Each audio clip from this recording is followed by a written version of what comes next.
ओम नमो भगवते वासुदेवाय नमः। नमस्कार मंडळी, श्री स्वामी समर्थ।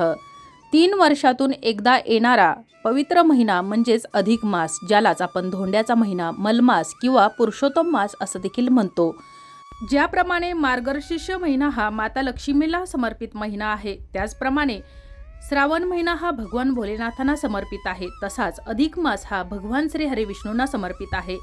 या महिन्यामध्ये कोणतंही शुभ कार्य केलं जात नाही, परंतु जप, तप, नामस्मरण, सत्यनारायण या महिन्यामध्ये केलं जातं। तसेच अधिक मासात विवाहित मुलगी आपल्या आईची ओटी भरते, परंतु सासूची ओटी भरू शकत नाही। त्याचबरोबर चांदी खरेदी करणं शुभ मानलं जातं, म्हणून विवाहित स्त्रिया जोडवी खरेदी करतात। आता ही जोडवी सासरची का माहेरची, त्याचबरोबर आई नसेल तर कोणाची ओटी भरावी, याविषयीच्या संपूर्ण माहितीचा व्हिडिओ चॅनलवर अपलोड झालाय। ज्या ठिकाणी चॅनलचं नाव आहे त्याखाली एक छोटा त्रिकोण दिसतो, त्यावर क्लिक करा आणि माहिती जाणून घ्या।